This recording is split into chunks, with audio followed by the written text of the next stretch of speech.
So, hey, everybody, welcome back to the Boring Enterprise Nerdcast. Your amazing host, Paul Moderman, speaking. With me, as always, is the incredible, amazing, astounding, inimitable Jelena and Paul. Please say hi. Hi, everyone. Today is an earth-shattering, personal story-changing life event, unparalleled in the annals of history, in that we get the chance to be in the ASUG chief head offices with the chief head guy of ASUG, Geoff Scott. Geoff, say hi. Introduce yourself real quick for us. First of all, hello, and I am shocked to hear that. Wow. By the way, welcome to ASUG Chicago, and we're thrilled to have you here and actually see that there is a home office. You actually told me earlier it's a cool place, so thank you for that. It is. And it's great to have both of you in, and we're so happy to be hosting you today and hosting your podcast here. So thank you for coming in. Yes. Let's dive right in, guys, because I think, Jelena, you and I, apart from even being members or connected to ASUG, we go look and we do response videos to like the pulse of the customer stuff that you guys do every year, because just being dorks in this space, it informs, like, it both reflects and informs what we see in the world. Knowing that there is another one kind of coming, the first softball here to you, Geoff, is like, what's surprising out there? What if you look over the years of this stuff, what are the like deeper currents going on in this stuff? I think the first thing that I love about the Pulse survey is this is the 7th year we've done it. Yeah. And we came at this 7 years ago. And by the way, also my 10th year as leading ASUG, which is another. I started my career here at ASUG 10 years ago on January the 14th. And my first 2 weeks, I had to come do volunteer weekend. The other reason why you are both here is it's volunteer weekend. Yeah. And we bring in all of the volunteers who run our amazing 38 chapters and all of our focus groups and all of our alliances. We bring them into Chicago and we do education and enablement, and we kick off the year. So it's amazing to have both of you here for that, and to also be able to host. And as soon as we're done here today, we get to go down the street and head to a nice hotel and spend the weekend with the volunteers, which is tremendous. Yeah. But anyway, we'd started this 7 years ago, and I thought that one of the most important things we could do in doing the survey was being able to look at the changes year to year. That if we just did it once, that's great, but there's no consistency to it. Yeah. And what's been fun about that is that consistency has been great because we can watch it year to year. But it's also turned into a little bit of a prison for us, because some of the places where we want to bust out, we're like, no, then we're going to lose the tracking to it. But Paul, to your question, I think in 2018, only 6% were thinking about innovation, right?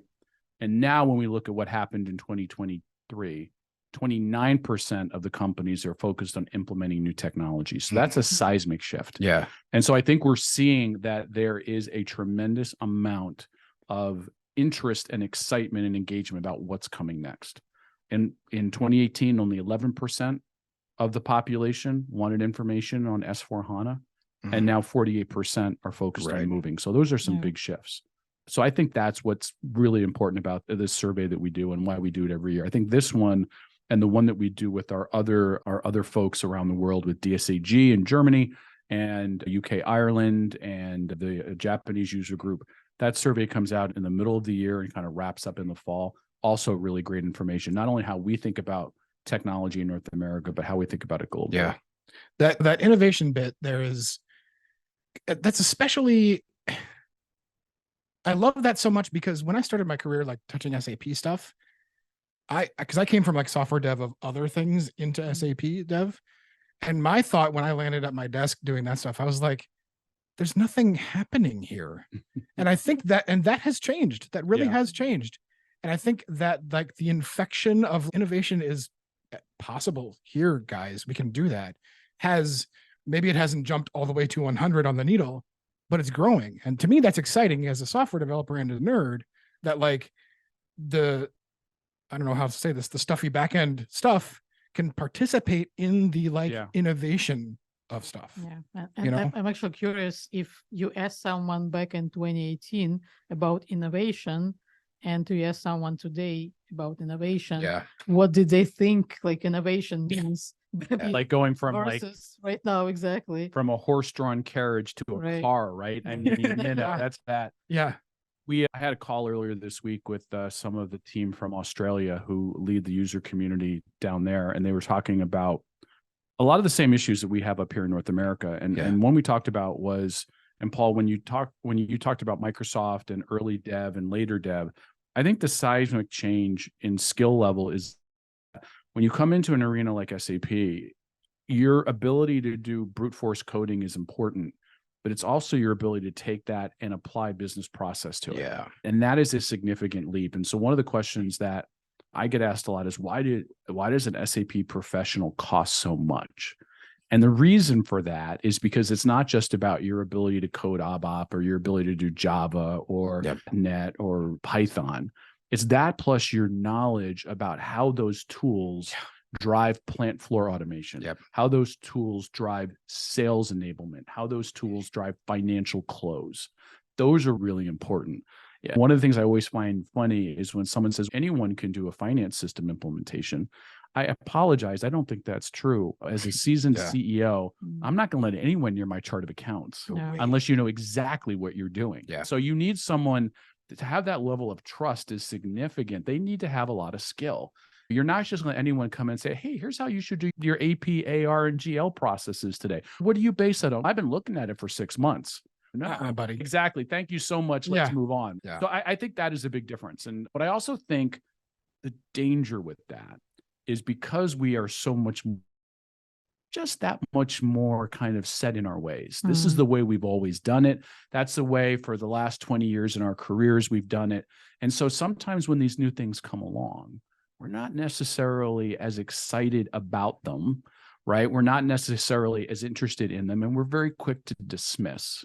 And I think what's going to catch all of us as a community by surprise is these new technologies, Gen AI, low code, no code, are really coming at us fast. I think they offer a tremendous amount of potential, and we need to take them seriously. Yeah, for sure. Okay, one more quick thing on this one. Yeah. I want to ask you to pull out your crystal ball, put on your hat that has like the moons and stars on it, right? What's your prediction? So fast forward to this time next year, what's going to show up on the Pulse survey that we didn't see right now? I don't know. I think in end of 22, we took this massive right turn or left turn when ChatGPT and Gen AI came on the market. I don't see that coming, but of course, no one saw that coming. If we were sitting here in January of 2022, we wouldn't have been like, oh, about 9 months from now, we're going to see this thing. So I don't see that. But what I do think we're going to see is a much faster level of adoption. That if our survey says we went from 8 to 29%, I guarantee you by the time we're done at the end of 24, those tools are going to be a much more significant part of what we're doing. I believe that us welcoming with open arms, low code, no code, using some of these tools to help understand how do we do systems implementations faster? How do they help us with quality assurance, data quality management, testing, validation? If we can put some of those tools to work, the ability for us to increase the throughput and speed is going to be tremendous. I think that's where it shows up in 24. Okay. I like that. So hot potato, next topic. And this is something, Jelena, I know you speak about a lot. So I'm going to pass the ball to you on this one, the job market these days. Set us off on a discussion of that. So it's really super difficult to reconcile situations that's going on right now because your previous pulse of customer survey was almost a year ago. We're waiting for a new one right now, but it was still kind of 2023. It was still within the same year. And there were significant percentage of respondents who said that skills are an issue and getting just professionals for the SAP projects is an issue, etc. At the same time, right now we're seeing there are lots of layoffs, not just in SAP, even though SAP just literally announced their own, I don't know, restructuring, whatever that's usually. Story coming soon on that. Different terminology for layoffs, really. But also very many people have those green circles of death on LinkedIn, which are open for work.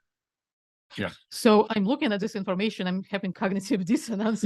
Like, what's going on? If there are not enough people and there are so many people looking for work, so what exactly is an issue? Is data deceiving us, or are maybe people are looking for those purple unicorns for their SAP projects that are not really reasonable. What's your take on it, Geoff? I could answer that if you guys could answer me what's going on in the broader economy, right? We have interest rates that are still at all-time highs. We have all sorts of things that would tell us that as an economy, we should be in some sort of recession. Yet GDP was announced this week that it was at a record level of 3.1%, I believe. So I can't even answer as a CEO what's going on inside the economy that indicates that it should be slowing down. Yet it's as big a fever pitch as it's ever been. Yeah.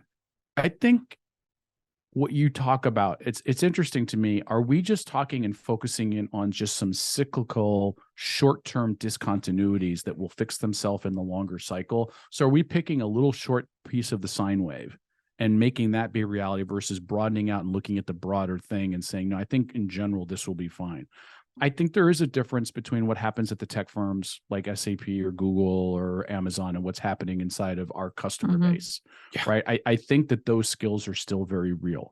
I have heard that some of the consultants are pulling back, that some of the consulting jobs and the skills inside the consulting firms, that because some of the projects haven't come on as quickly as they would have expected, that some of those consulting jobs are not where they used to be. And I think there's probably some truth to that. But I think we're just playing a game of timing. Our survey research shows that there's still a large percentage of the customer base is getting less and less every year, but is still not moved on to the next generation of cloud ERP. So in a couple of years, we're going to be in a situation where we need to get off of ECC. And if you were on the early versions of S/4HANA, you need to upgrade. Those all take resources to do. So I think we're going to be very busy for the next 4 or 5 years. It's 2024. ECC sunsets 2030. So there's 6 years there. I think there will be a lot to do. So same concern that you have is, wait a minute, the data is, there's something disconnected here. I think in the longer cycle, it's going to be just fine. I don't think that people need to be fearful about losing their jobs. I think that there's more work to do than there are people to do it. That's the general that more work to do than there is people to do it is still, that's, to me, that's also part of the puzzle of this, right? It's because everywhere you go and look, the backlogs are a mile long. So it just adds to the Scooby-Doo mystery of the whole thing. I think that for most organizations, the cost of running your ERP is still very high. To the extent that we can use technology to drive that cost down, will open up immense opportunities for people to find opportunities in work. To me, when I was a CIO, it was always everything with SAP. You could sub an Oracle or Workday. It takes 6 months and $6 million. Was the way we used to always joke about it. Every project required millions of dollars to pull off. And I don't think most businesses these days can afford that type of overhead. So if we can use some of the tools we're talking about today, like Gen AI, to help drive that cost down, and then also decrease the time to value, I think that opens up a tremendous amount of opportunity. And so one of the things that I think is happening in the ecosystem right now is a lot of customers are looking at the cost to move to S4. And it's not the licensing cost. It's the consulting cost. It's the doing cost. It's the doing cost. Exactly. That is causing a lot of them to go, whoa, wait a minute here. That's a lot of money. And it's not in most IT budgets. And it's probably also not in the CEO's ability to authorize it without getting a board involved. So there's a lot of approval processes that need to go on. And I think that slows some of this down. And a lot of people, and I've got some good examples of customers who are saying, no, I need to do this. I just know that this is going to be a lot. And I was at a lunch with the CEO a couple weeks ago, and he was struggling with the dollar figure that he was being quoted to get an S4 project done. And I said to him, have you thought about this as fixing the roof on your plant? You can go for a period of time, but when the roof has to come off, the roof has to come off. He goes, yeah, I get it, but it's a really expensive roof. And I said, and I get that too. And this is one of the things that because I've talked to some folks who are in the planning stages and who have effects on how budgets are made for these kind of things. And I think there is generally a struggle similar to what you're saying of, I know it's going to cost a lot, but what do I get when you give me this. And that's, I think, if I can just stay up on my soapbox for a second, like SAP is still missing the pitch a little bit on that. Of not, Like, I don't know. What's the business value of spending? You guys might want to go to S4HANA? I don't know if you guys want to censor me for saying this or not, but there has to be more value than I am escaping the support window closing. Yeah. You know what I mean? And I'm not trying to make a sales pitch on S4, but I feel like once you get out of the SAP bubble, that discussion needs more intensity. What do I get? Well, part of it. Funny thing, someone was actually asking somewhere, I think on Reddit or one of those places, are there any documents or something that would tell you what is actually business value of this migration to S4HANA? And probably someone has some documents on it, but they are clearly not widely enough available. Like, well, let me put a counterpoint. What's the business value of your iPhone or your Android device? personal device. Yeah. What's the business? We live in a technology fueled world. This has changed over the last 40 years. These devices are in our hands all the time. We use them for everything. And everything is being converted to bits and bytes and digits and electronics. So I think that this argument about business value is an important one to have. But I also think that we as technology practitioners have not had a lot of time under our belts to go toe to toe with some other parts of the business that are very good at arguing for capital investment. If I'm a plant manager and I'm a manufacturing company and I have 5 or 10 plants running, I am very tuned into what those plants need to run. And I know if they need improvements in concrete or improvements in steel or improvements in conveyor systems. That's easy for me to see. It's tangible. I go out and I buy a motor. I go out and I buy a conveyor belt. I go out and I buy these other things. But this SAP thing, this other stuff, right? It's not quite as present. And my perspective is I don't think that most CIOs are quite as adept and quite as fast on their feet as some of their line of business counterparts when it comes to arguing over a fixed sum of money that is going to be allocated and divvied up for big things that need to happen. Right. Back in my Ford career, we used to have big conversations. Who got all the money at Ford? The vehicle programs. You wanted to refresh a car line. You wanted a new Mustang. You wanted a new Explorer. Big dollars were spent, and those were very important, right? Yeah. For very good reasons. Yeah. What got in the way of that when I was there a million years ago? Healthcare. When the company woke up one day and said, wait a minute here. The healthcare cost is rising so fast that it's actually crowding our ability to innovate our vehicle platforms because there's not enough money. Right. Money does not grow on trees. Companies cannot, for the most part, invent money. So when they do a capital expenditure, they have to divvy it down, and everyone gets to get in the pit and fight over who's got the loudest voice, the most sway, the most swagger, and says, my money and my project is more important than yours. I get to play first. And from an IT perspective, we've never been seen as that critical enabler. We've always been seen as a back office, right? Cost of doing business. And it's not true anymore. We've got to be in that arena fighting for those dollars. They're not going to be given to us by just, oh, yeah, that's interesting. Go have a couple $1 million. The other problem is most of our stuff is not that cheap. This is good, Geoff. And I'm glad you went there, because if I think about IT as a thing, as like a little bubble inside the champagne of your business, let's just say, the SAP slice of IT, in my opinion, should be the slice that is the closest and most connected to business functions, processes, whatever. It's only natural that should be the case. I guess where I'm going with that is, like, outside of SAP, the vendor making the decision or the marketing comms here, like internally at people who run SAP, the departments that see the benefit of SAP tools, SAP products, like part of us as IT practitioners should be doing is like making sure that those folks understand what they're getting, so that from the CEO or board perspective, when the thing is, give me S4, not only your CIO is saying that, like your marketing or whoever who's also saying, yep, I see the value of that. Right. I'm going to pitch into this pitch here too. Think about your employers, right? When they do tours of their abilities and capabilities to prospective customers, they don't tour them through the IT department. They tour them through the plant, right? Think about that mental model for a second. And I think in the modern world, technology drives everything. So maybe part of the tour should be through your technology department and demonstrating how hard these individuals are working to keep the websites running, keep the online order processes going, to make sure quality is high on product. Absolutely. And we've grown up in an era where people laugh and go, that's the IT people over there. Don't talk to them.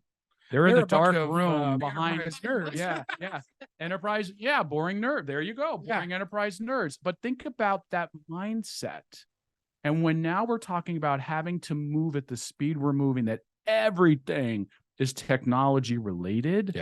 It's a substantial shift in mindset. Yeah. So, sorry to interrupt. No, I've been lucky to work in both kind of customer side SAP support type of jobs, but also working in consulting right now. Yeah. So I've seen both sides, and many people are like that. I think Paul has the same experience, and it's touchy subject. So I totally fine if you guys don't want to go there, but I'm wondering if there is a big issue of trust between IT and business. 100%. Because I have seen it not just at one company, at quite a few. When I started new jobs, I couldn't really understand why we are like in this kind of death match situation. We are against each other, even though we are not enemies. We have common goals most of the time. And I'm not really sure. There are different causes at different companies, but I have been successful in one of them at least, but it took me years to do that, unfortunately. So I'm wondering, what do IT departments can do to help at least start rebuilding this trust if it was lost for them? Helena, I think you nailed it.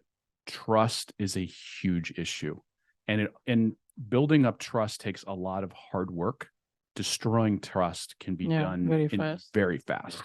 Right. And sometimes we are asked to perform immense feats of strength with tiny little muscles. Right. Everyone expects that IT is available 24 hours a day, 7 days a week. It never goes down. It's flawless, and it's not. And the tension, who owns business process in an enterprise? Does IT own it? Does the business own it? We've been trained that the business owns it. But really, in most enterprises, who's actually understands the business process better than anyone else? The technology teams, right? They understand. I mean, folks don't. And I think that's where the disconnect comes.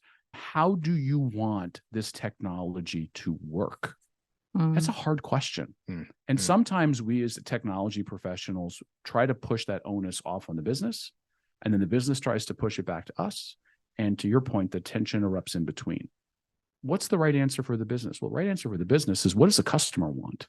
And how do we get to the customer the fastest? Because ultimately, that's what wins. We're just not quite always in that same spirit. I did not get all your question answered, because it's a great question. That's episode 2 of It's a very deep question for a Friday afternoon. But let's go a little bit lighter or celebratory, because if I'm being totally honest here, and I'm not being paid to say this, so you can trust that it's real. Tech Connect back in November, I think it was October. Yeah, November. Yep. My favorite tech event of the whole year. Tech event of the whole year. Geoff, what are your takeaways from that? I think that we brought the fun back, which was tremendous. I think some of it was catching lightning in a bottle. I'm hoping that's not all of it. When we come back this November and we move to the West Palm Beach, Florida area, I'm hoping we capture that and we bring more people in. I think we said this is a community event. It's about bringing people together, having fun, talking about these important issues around technology, trying different formats, trying different things, letting people just be themselves. I think that we got back to what I think we all wanted a great technology conference to be, right? I am hopeful we don't screw it up in year 2. I don't think we will, but I'm hopeful we don't. And we've made a long-term commitment. We're going to do it in 24, 5, and 6. So we're actually, and I've asked the team to start scouting locations for 25 and 26. because the other thing that's happened in a post-COVID world is everyone's come back to in-person events. And so some of the places that were really easy for us to get into, we can't get into. So we want to go to fun locations like Nashville and Austin and places like that. Yeah. And there's no room at the inn. So we've got to move further out in our timeline in order to get into those places, which means we need to make a much longer commitment. And between us and SAP, we're not terribly good at making long-term commitments, right? We tend to like plan on a 6 month to a year basis, not in a 2 to 3 year basis. You got to put a ring on that, Geoff. Yeah. I know, but we've had tremendous partnership and support from SAP. They're behind us 100%. I think that's a huge accomplishment. There's excitement about doing this. And I think we've brought one of the things we've talked about here inside of ASUG is, and we're talking about our 2030 vision. Where do we want to be at 2030? And one of the things that's in our vision is the principle of having fun in what we do. And when we first put that into the vision, there was a lot of consternation internally about fun. I don't come to work to have fun. If you don't come to work and you don't smile and you're not kidding around and you're not saying when you're not enjoying it, and instead you have a scowl on your face, we got a problem. What a waste of time in your life. What a waste of time in your life. I agree. God. I don't come to work for fun, but Paul, a lot of people think that way. We've figured out a way in corporate America to take fun out of work, right? Well, maybe if you fill out your fun requisitions properly, Geoff. And how often when you open up your email app, Paul, do you go, hey, this is fun. Look at all these 300 love notes. Here's the 300 love notes that came in over the last hour when I was in a meeting, and they're all celebrating how amazing I am. They're all congratulating me. Thank you so much. That job ran perfectly. I got exactly what I wanted. Do you guys have openings here? Except Geoff? I'm just curious. But the fun aspect is we've got to bring that into the events. We have to have fun at these events. I had this great conversation one year with a very high-ranking official at SAP at the time. And he looked at me and he said, Geoff. I said, yeah. And he said, we're a German software company. And I said, obviously. And he said, fun is not something we do. And I said, yep, that's pretty much true. And we were standing in Orlando at Sapphire. And he goes, please, he said, I beg you to be the fun that will never be. And he was right. And it sounds easy, but it's not. And I think, Paul and Jelena, having you guys in Orlando, having you guys in New Orleans was fun. Yeah. Having everyone there was fun. Yes. That's what we need to do. So ASUG, fun side of the island. It's a pitch for something. Yeah. Come to have fun. Yeah. We're the fun SAP never could be. We must increase the fun quotient.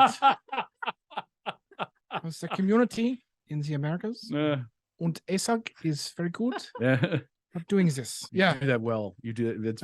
I took 4 years German high school. Thank you very much. I can't speak a lick of it, but I can make it sound like I do. But I'm excited about Tech Connect. And by the way, I think that has, even our own internal team has inherited, for the most part, our team is different than it was 3-4 years ago, 5 years ago, 6 years ago. Yeah. And it has not had the opportunity to do a new event. It has inherited an event portfolio that was given to them and said, welcome to your amazing career at ASUG. We love you to death. Work on these events that have been around forever.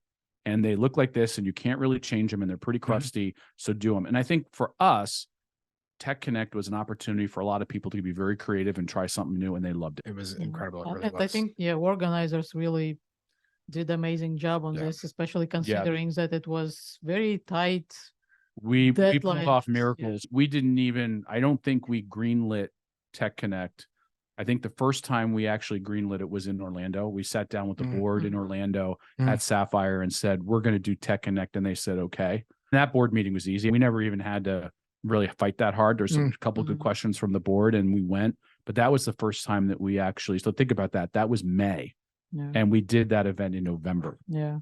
Yeah. It's lightning fast. Fast. And I'm not going to pretend that I miss those big scale SAP tech ads of Las Vegas, because they were, I don't want to call it entertainment, because it was edutainment on a different scale. It was definitely very great event, people coming together, etc. But there was definitely big element in Tech Connect that was previously not really missing, but pretty much suppressed at TechEd. I really enjoyed that it wasn't like super heavily driven by SAP, like super tightly, held by them. And I really appreciated that, like you said, you really wanted to support a fun, engaging environment, because we had like title of our presentation was like Skillpocalypse. Don't want to be extinct. There will be no way this title would ever be accepted into SAP TechEd. That's amazing. I think you're absolutely right. This is about allowing the community to express itself in its most authentic way. And that's what made it successful. And we obviously did something right, because SAP, when we talked about it, wanted us to do it again and again. And I think that's great. So I have two things left I want to touch on. Okay. One of them is what we talked about, and there's a secret one. Oh. So sneak peek, 2024 events. What's new? What's coming? What's happening? As we already said, Tech Connect is back. So I don't think that's a sneak peek. That's a reality. Bigger, better, funner, and more exciting. Obviously, Sapphire, June 3rd through 5th. It's a little later this year. We're giving people a Mother's Day this year. Don't get too excited about it, because it's back in May and in the years that following. So Sapphire is always a very important. Sapphire now an ASIC annual conference. We do a lot of industry events. So utilities is in September. Oil and gas is around the same point of time. So there's lots of activities, but those are what I call our tier 1 events for us are ASIC Tech Connect and Sapphire Now ASIC Annual Conference. Tier 2 are utilities, chemicals, oil and gas, mill and mining. We call those tier 2. The one that I think is the most important is what we call our tier 3 events, our chapter events. There are 38 chapters across North America, so the United States and Canada. They each put on 3, maybe 4 events a year. So there's roughly an inventory of about 120 of those happening.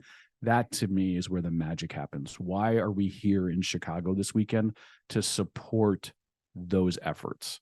What is the content going into those events? How do we make sure that the local geographic community that can't afford or isn't being afforded the ability to have hotel room nights and airline tickets, how do they come into an event and feel like they're part of the community? And that's what, to me, that chapter experience is the bread and butter of what we do. Okay. So this is an audible, by the way. Jelena, I didn't even tell you I was going to do this, but I thought I might as well just do it. All right, let's go. Just because we didn't have the chance to before, but this is why I've been glancing over at my code here. Geoff, I hereby present to you the Honorary Boring Enterprise Nerd trophy. Oh, I don't know. First of all, thank you, but I don't think I qualify. For listeners who can't see this, it's acrylic, so it's amazing. 2024, and it's only February. So you have a lot to live up to. Really is. No, thank you. This is a treasure. We really appreciate all that ASIC has done with us. Well, we appreciate you guys. Various things, and I think there's a bubbling sense of like stories are the most important thing in the universe as far as knowledge, as far as sharing, and like there's so much collaboration that like we do with whoever out there in the world, and the focal point of that is always like personal perspective and stories, and you guys have really done a great job of A, helping us, but B, putting that in your own sort of trumpet and getting it out there. And so we wanted to express your art. This is tremendous, and I was, like you said, I'm very surprised. This is a very audible. This is a tremendous thank you. I care deeply about our community. I've been at the helm of ASUG for 10 years now. Never came into this job thinking that I think it's the longest job I've ever had in my career. Wow. Really? Not by just a little bit. I was at Ford for almost 10 years. And I come into this role every day. I'm excited about what we do. I see tremendous opportunity for everyone we touch. Having conversations with both of you and being able to spread this amazing word and to be energetic about what we do really fuels me. And I think that we have so much to do. So much great stuff happening inside this community. The customer stories are tremendous. The journeys that we are on, both professionally and personally, and the journeys we're on through our organizations, they're tremendous. Paul, there's tremendous stories. And I'm so thankful that both of you have this amazing podcast. You write, and if anyone, I'm assuming everyone who's listening today gets your emails. You guys write great stuff. And we love that we can be part of that with you guys. And that's tremendous. So thank you for that. Yeah. Geoff, is there anything else you want to plug or share with listeners? Anything these days? Geoff is looking out to his team there for ideas. Well, because there is a team out behind the glass walls here. And no, besides saying, hey, there's a lot of really important stuff going on inside the community. We have a lot to accomplish. Technology is different. as we were warming up today, we talked about Gen AI. Yeah. And we never even got there today. But that's right. We didn't get there. We've got audio from it though, so we can stick that back in. It was all humorous. Stick in the audio for the GPT stuff, right? We didn't even get into what we talked about, this tsunami wave coming at us in the form of what does Gen AI mean inside our organizations, our enterprises? What does it mean to us as professionals? I am not terrified by it. I'm excited by it. As I said, I think one of the foundational things we have to do as a community is push down the amount of time it takes us to implement solutions. Helena, back to what you said earlier, I think that will increase trust. Yeah. Right. I think one of the things that we trip over is everything takes us a long time to do. And because of that, I think we dilute trust inside of the line of businesses who think this stuff should take 2 minutes. If some of these tools can help us dial up our ability to deliver faster, I think that's good for us. We have got to move at the speed of our businesses. Yeah. We cannot be the impediment that we've been always claimed to be, whether true or not. We can't be that competitive. And that's why I think what we do is so much fun. I am not a tech nerd by training. I'm an accountant. Boring. I came out of college as an accountant. And I did that because I wanted to understand how numbers work in business. And I figured if I understood how the numbers worked, I understood how business worked. And so I've always come at technology as, how does technology drive business advantage? How does it drive efficiency? How does it drive organizations to achieve the next level of greatness? To me, technology has always been a means to an end. It's not the end in and of itself. Right. And what excites me about this is there's so much great work we can do. Awesome. So to learn more about how Gen and everything is going to change your life, please come to your ASAC chapter meetings. And subscribe to our newsletter. Obviously, watch our YouTube videos. And thank you both for coming in this afternoon on a Friday afternoon. Let's go have some fun with some volunteers, and everyone, to your point, Helena, should be in chapter meetings. Yeah. Awesome. I'll be at 38 of them this year. Thank you both for everything. Thank you so much. Bye, everyone. Please listen, subscribe, etc. Bye.